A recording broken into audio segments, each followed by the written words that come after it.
Тархиа байнга сэргээж хөгжүүлэхийн тулд шинэ мэдрэмжүүдийг тархиндаа өдөөж өгч байх хэрэгтэй. Бид өдөр бүр харах, сонсох, хүрэлцэх, үнэрлэх, амтах гэсэн 5 мэдрэхүүгээ байнга ажилуулж байдаг. Түүнээс гадна бид тархины саарл эсвэлэн мэдрэлийн судсуудын хоорондох холбоог сэргээх шаардлагатай болдог байна. Ой санамжаа сайжруулах, тайван унтах, танин мэдэх чадвараа дээшлүүлэх, эрч хүч авахар дасгал хөдөлгөөн хийх, хийсвэр сэтгэлгээгээ идэвхжүүлж аз жаргалтай байхыг хүсэж байгаа хэн бүхэн дараах энгийн хэрнээ ер бусын аргуудыг туршаад үзээрэй. Ой санамж хадгалж буй хариу өгдөг тархины хэсэгт сайхан мэдрэмж төрүүлэхийн тулд нүдэн аниад, биеэ сул тавин, анхаарлаа төвлөрүүлж тайван зогсоорой.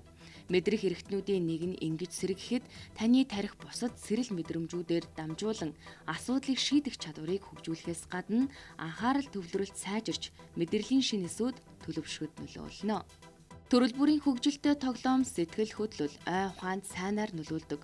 Нэг талаасаа тарих зохиомлоор бүтээсэн нөхцөл байдал гэж хүлээж авдагч нөгөө талаараа тархинд болж байгаа бүхий л үйл явдалд хурдан хариу өгч шийдэл гаргах дасгал болдгоор ашигтай. Иймд адреналины нөлөөгөөр анхаарал сайжирч ой санамж итвэгчиж альва асуудлын шийдлийг хурдан олох чадвар хөгждөг юм а.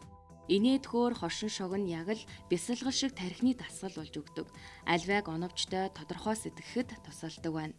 Үүнээс гадна инээдхөөр нь ой санамжид муугаар нөлөөлдөг кортизолын түвшинг бууруулдаг учраас та бухимдахгүй л байвал тархины санах ой муутахгүй гэсэн үг юм а. Нойр муудах аимшигтай зүү зүүдлэх нь тарих мэдрэлийн системд таагүй нөлөө үзүүлдэг. Энэ нь өрөө тасалгааны мухаа өнөр хүчил төрөгчийн дутагдал зэргээс болдог талтай. Ялангуяа тамхины утаа, хуурц, онцгүй үнэрээс болж нойр хулжиж болдог. Өдрийн цагаар тармил цэцэг ундлахын өрөөнд байж болохч шүн хортой болдог тал бий. Тэгэхээр сайн унтаж тайван орсоход тань га ванилийн үнэр тус болно. Мөн нимбэгний үнэр таныг эрч хүчтэй босгоход тусалдаг. Бибилдрийн идвэхтэй хөдөлгөөн тархины сэтгэл хөдлөлийг итвэхжүүлж санах ойг бэхжүүлдэг хэсэгт шин эс бий болж өсөхөд нөлөөлдөг байна.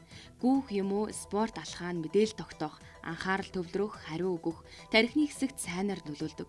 Эрүүл агаарт гүүх юм бол тархины эсүүд хүчил төрөгчөөр тэжээгддэг. Бас бүжиглэх нь тархины ажиллагааны урьдчилсан харах, тунгаах, зохицох чадварыг хөгжүүлдэг байна.